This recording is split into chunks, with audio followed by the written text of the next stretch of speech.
नमस्कार, आप देख रहे हैं सेवा युग न्यूज। अब खबर होगी आपके पास। सहारनपुर प्रेस वार्ता में आज एसएसपी डॉक्टर विपिन तांडा ने बताया कि प्रभारी निरीक्षक जितेंद्र सिंह के कुशल नेतृत्व में आज मुखबिर की सूचना पर थाना सदर बाजार व स्क्वाड सर्विलांस की संयुक्त टीम पुलिस द्वारा तीव्र कार्रवाई करते हुए घटना घटित होने के 36 घंटे के भीतर दोहरा कांड का सफल अनावरण करते हुए घटनाकृत करने वाले एक शातिर अभियुक्त हत्यारोपी बहारा आलम गाड़ा पुत्र लियाकत को चुनेटी अंडर बाईपास के पास से गिरफ्तार किया गया, जिसके कब्जे से घटना में प्रयुक्त सेंट्रो कार व दोनों मृतकों के मोबाइल फोन बरामद भी किए। सेवा की ब्रेकिंग न्यूज देखने के लिए हमारे चैनल को सब्सक्राइब करना ना भूले। Bureau report Nishant Gupta. थाना सदर बाजार में 8 तारीख को पुलिस को एक होमगार्ड के घर के सामने एक मोटरसाइकिल मिली और कुछ वहां खून पड़ा मिला, जिस पर कि आसपास के लोगों ने पुलिस को सूचना दी थी। पुलिस मौके पर गई, जांच पड़ताल शुरू की गई। इसी दौरान उसी सुबह ननौता थाने में एक नहर में एक महिला का शव मिला और उसी सुबह उसी रात में थाना सरसावा में एक बिटोरे में एक शव जलता मिला पुलिस को रात्रि गश्त के दौरान, जिसे कि निकालकर पीएम के लिए भिजवाया गया था। जब थाना सदर बाजार ने अपनी जांच शुरू की तो उसमें एक होमगार्ड श्रीराम और उनकी पत्नी का वहां से घर से लापता होना पाया गया। इस पर तफ्तीश के दौरान पुलिस ने जो ननौता में शव मिला था उसकी पहचान करते हुए उसे उस होमगार्ड की पत्नी का पाया और होमगार्ड का कोई अता पता तब तक हमें नहीं मिला था। इस पर जो मृतका पत्नी थी उसके भाई ने पति के खिलाफ मुकदमा दर्ज करवाया थाना सदर बाजार पे और इसमें पुलिस जांच पड़ताल में लगी। 36 घंटे के अंदर पुलिस ने इस पूरे मामले का खुलासा करके पति और पत्नी दोनों की हत्या करने वाले अभियुक्त को गिरफ्तार किया है। जो पुलिस की पड़ताल में आया उसमें पुलिस को जानकारी मिली कि घटना की शाम यानी कि 7 तारीख को जो मृतक होमगार्ड श्रीराम है और जो उनके एक मित्र हैं ब्रिजेंद्र और एक अन्य युवक, ये 3 लोगों ने एक स्थान पर शराब पी थी। वहां पर ब्रिजेंद्र की दुकान पर जहां ये शराब पिए थे वहां पर होमगार्ड की पत्नी आई और वहां पर इनसे काफी झगड़ा किया। इसके पश्चात जो दोनों मृतक हैं और जो युवक था जिसको कि बाद में आलम के नाम से पहचाना गया, वो तीनों जो मृतक हैं उनके घर चले गए। वहां पर पति पत्नी के बीच में काफी झगड़ा हुआ और इस दौरान उनमें धक्का मुक्की भी हुई। इसी बात का फायदा उठाकर जो अभियुक्त आलम है उसने होमगार्ड के सर पे एक ईंट से वार किया, जहां वो बेहोश हो गया। जब उसकी पत्नी ने ये देखा तो उसने शोर मचाया। इस पर उसने पत्नी पर भी ईंट से वार किया और वो भी वहां बेहोश हो गई। दोनों की वार करने के बाद में इसने उनके शव को अपनी सेंट्रो कार में रखा, लाद लिया और उसे ले जाकर इसने बड़े सुनियोजित तरीके से दूर दूर शवों को फेंकने का इसने प्रयास किया, जिसमें कि एक इसने ननौता में फेंका, एक नहर में जहाँ की जलकुंभी के अंदर वो शव दबा था, और दूसरा इसने रात में ही ले जाकर ये पंजाब में भाखड़ा नागल नहर में इसका फेंकने का इरादा था, परंतु वहां रास्ते में इसे बिटौरा मिला एक और सुनसान जगह देखकर इसने सोचा कि वहां पर पंजाब ले जाने के दौरान हो सकता है पुलिस इसको रास्ते में पकड़ ले शव को ले जाते हुए, इसलिए इसने अकेली जगह देखकर बिटौरे में वो शव रखकर वहां आग लगा दी।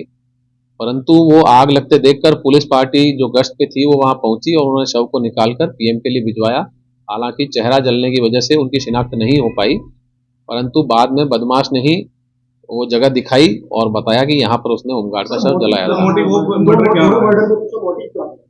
जो आगे पूछताछ की गई इनसे तो इसमें जानकारी हुई कि जो श्रीराम है मृतक, उसके युवक उसका एकमात्र बेटा था जिसने पिछले साल वर्ष 2023 में जहर खाकर एक मामले में सुसाइड कर लिया था, और इसके बाद से ही जो इकलौती संतान के खत्म हो जाने की वजह से श्रीराम अपने परिवार को आगे बढ़ाने के लिए दूसरी शादी करने के लिए प्रयास कर रहा था, जिसके चलते उसके घर में विवाद भी था पत्नी से और रिश्तेदारों से।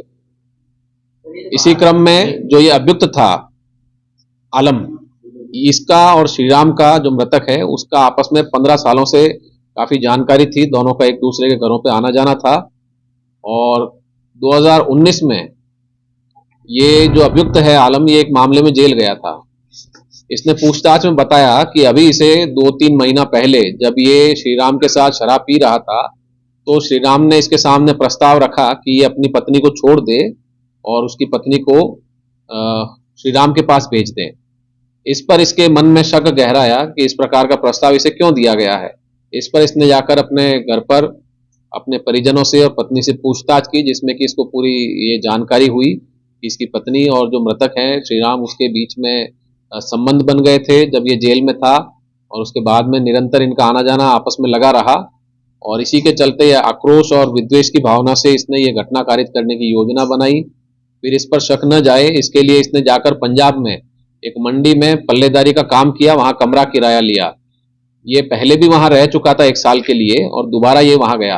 फिर इसने वहां से 3 दिन की छुट्टी ली, और छुट्टी लेकर ये यहाँ पर आया। यहाँ पर आकर इसने मृतक को फोन किया और साथ में पार्टी करने की योजना बनाई, जिस पर कि मृतक ने इसको ब्रिजेंद्र की दुकान पर 7 तारीख को बुलाया शाम को। ये गया, एक दुकान से शराब ली, जिसका कि सीसीटीवी फुटेज पुलिस ने प्राप्त किया है, और वहां शराब लेकर ये दुकान पर गया और वहां पर पिया, जिसके बाद में कि जो मृतक है उसकी पत्नी ने आके उससे झगड़ा किया वहां पर, और वहां से ये घटनाक्रम उसने फिर कारित करना शुरू किया। की जो पत्नी है उसके अगर संबंध है श्रीराम के साथ, उसका भी कोई संबंध है मर्डर? ये उसका अभी कोई संबंध होना नहीं पाया गया है, और इस पे पुलिस एंगल पे काम कर रही है। हालांकि इस प्रकार के कोई साक्ष्य सामने नहीं आए हैं। ये जब जो आलम है ये जेल गया था तो उसमें इसके परिवार में कोई दूसरा पुरुष नहीं था, और चूंकि श्रीराम स्वयं होमगार्ड था तो पुलिस में होने के नाते इसने अपनी घनिष्ठता उनसे बढ़ाई, महिला से, पति को जेल के बाहर निकलवाने के नाम पे, और फिर इनमें जो संबंध बने उसी का खुलासा जब इसको 2-3 महीना पहले हुआ तो इसने तब से दिमाग लगाकर ये योजना बनाई थी और ये घटना कारित की। सर, बताया जा रहा है सरसाव में जो पिटोड़े में लाश मिली, इसमें जो ब्रिजेंद्र था जिसके यहाँ पर शराब पी थी, पुलिस ने जब छानबीन शुरू की तो पता चला कि शाम को ब्रिजेंद्र के यहाँ पर शराब पी थी, जिसमें कि मृतक ब्रिजेंद्र और एक और तीसरा युवक था जिसका नाम आलम था।